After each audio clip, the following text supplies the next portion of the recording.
Welcome inside, everybody. It is going to be the third place team in the East, the Boston Celtics, taking on the 8th seed Brooklyn Nets. And all I want to talk about is big fella.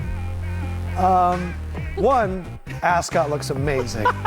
Thank you. But two, I noticed something a little different. Let's just get it out of the way, America. I had a bet against one of my good friends, D-Wade, Milwaukee versus the Heat.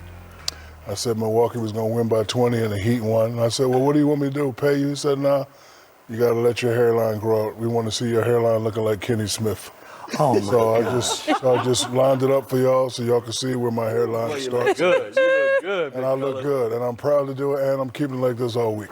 All week. shout out to Lauren. Yeah. She hooked it up. Yes, Lauren did hook it up. This is your birthday haircut. And I shout out to my stylist. He's from Paris, Texas. His name is Ro Paris. Ro Paris hooked up to Ascot.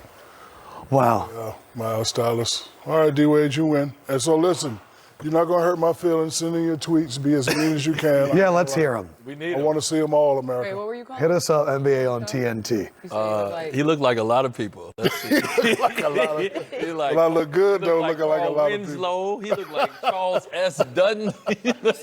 Charles S. He Dutton. says Cedric the Entertainer. You look like Cedric the Entertainer. John Amos. John Amos. You do look like you're about like to an open a interview. McDowell's. That's incredible. Keep them coming, America. I need a laugh. This is what's going on Tuesday nights. All right, Celtics have been on a heck of a run. Jason Tatum, who's not playing tonight. Kemba Walker is going to be on a minutes restriction. But this is a game that we thought was going to be all about Kyrie. Brooklyn taking on Boston. Here are just some stats about the difference. I want you to pay attention right there to Jason Tatum and Jaylen Brown. Look at the jump in both of those guys with Kemba Walker. And D-Wade, you had a big jump in your second and your third year. What starts clicking, and could it be a veteran like Kemba that's bringing it out, or is Tatum and Brown just reaching that point in their career? Well, I mean, I think what clicked for me, first of all, my second year I was playing with one of the best big men ever played a game in Shaquille O'Neal, and I had to raise my level if I wanted to do what he promised. He promised a championship. Secondly, I was an all-star my second year, so my confidence level went to another atmosphere just from being in the locker room. Is that what you think happened to Tatum? I think it happened to Tatum, but I also, as we talked in the back, I also think it has something to do with Kemba Walker, right? Kemba Walker doesn't come in with the same mystique that Kyrie comes in with. He doesn't come in with the same accomplishments that Kyrie comes in with, or the personality. So I think that has allowed these two young players to step back into where they were the first year when Kyrie was out with an injury, and obviously Gordon Hayward as well. And to back up what D-Wade is saying, you know, Kyrie is a ball-first, ball-dominant guy.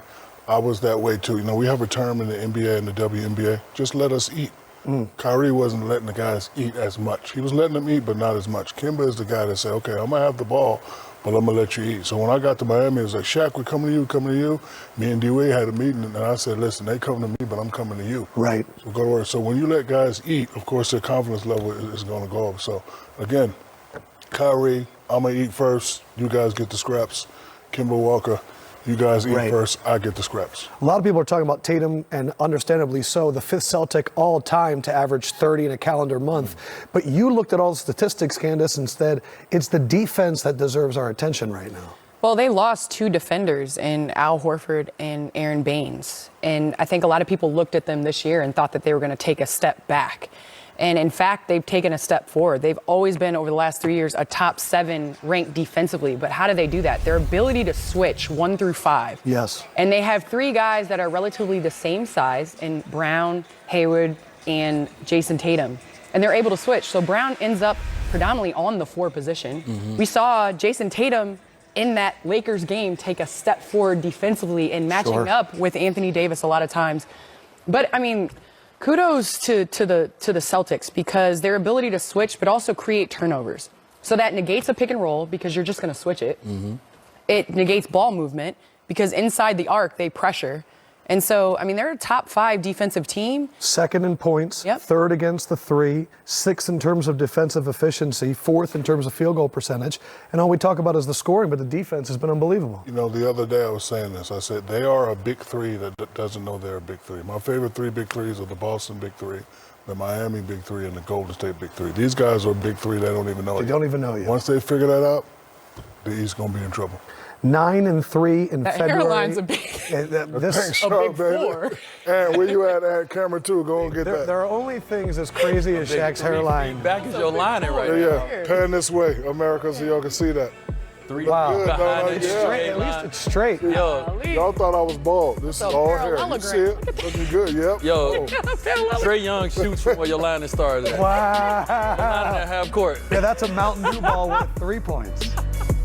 Check this out. Taco Fall Taco Tuesday and John McEnroe shooting before the game. Taco, what up, boy? Brought to you by Ford. A live look inside TD Garden, home of the Boston Celtics. They're hosting the Brooklyn Nets tonight. 7:30 p.m. Eastern start time on TNT. It's time now to bring in our friend Chris Haynes, who will be covering the game on TNT tonight. Chris, we appreciate you joining us here on the warm-up.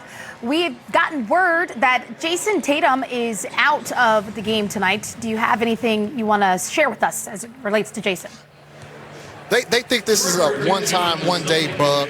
They don't feel like this is going to be something that's going to linger on. And, just give you a little insight just about how sick Jason Tatum was. It was either sick or something else going on. But I walked into shoot-around, and he walked right past me, and I went to go give him a handshake. He said, nah, bro, we're dapping. So either he's really sick or he got that memo from the league about that coronavirus going on. So he's following protocol. I hear you. I like a rule follower myself, especially as it relates to spreading germs, so I can certainly appreciate that. All right, Kemba Walker is projected to play tonight with a minutes restriction. Do you have any further on that? Yes, it's going to be around 20 to 25 minutes in about 5 to 6 minute spurts a quarter, according to Celtics coach Brad Stevens. He said it's going to be a little tricky because now he's not coming in with the team full strength with Tatum being out. So he's going to have to try to monitor not just his minutes, but also monitor how aggressive he's going to be because he got to get his conditioning back in order. And then they're going to insert Marcus Smart into the starting lineup. And he said Marcus Smart considers himself a stretch 6-man. And I guess that name is kind of appropriate for what he's going to be doing out there tonight. I love that, stretch 6-man. Okay, on the other side of the ball tonight, the Brooklyn Nets announced that Kyrie Irving had a successful surgery for his shoulder impingement. I don't even want to dive into what that might mean. I assume it means they're expecting a full recovery, right? Yeah, and he's alive. So we rarely hear about unsuccessful surgeries. So it's a good thing. But this was something that the Nets anticipated, for a while, that Kyrie and Kevin Durant were going to miss the rest of this season, and so they're both expecting to make a full recovery and come back strong for next season. All right, I love it. Chris Haynes, we appreciate you taking the time. I know you're busy. You got a game tonight. Have a good call. Thank you, Steph. All right, gentlemen. We got a matchup tonight. Brooklyn on the road in Boston. Kemba Walker returns. Jason Tatum is out. No Kyrie Irving, which has been pretty much the standard for the season for the Nets. What are you all expecting tonight? I think Boston wins this game.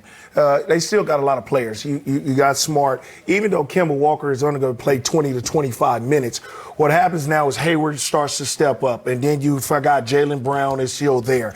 They still have a good team that they got a lot of great players, good players that can step in and do things. And I think Brooklyn is not that team. They've been struggling. Dinwiddie tried to bring them out of that cellar when he was having great games. Now they know Kyrie's not going to be back for the whole year. They're just looking for next year. And I think Boston has more to play for because they want to get in that standings and they want to stay up there and be in the right situation. And plus, first round, they got to be at home. You want to be the home team advantage in the first round so that you can get through a first round. You don't want to go out on the first round on the road and then have to win one on the road. Yeah, I really like Boston in this matchup just simply because of what you talked about. They have multiple ball handlers. Yeah, Kemba's only going to be playing about 20, 25 minutes, but you can still give the ball to Jason Tatum, Gordon Hayward, Marcus Smart. And that's the thing about this team. They can come at you in waves from all different angles. Mm-hmm. That's why I think they're going to be a very dangerous team in the Eastern Conference. And I look for them to make a run in the playoffs because it doesn't have to be one guy every night.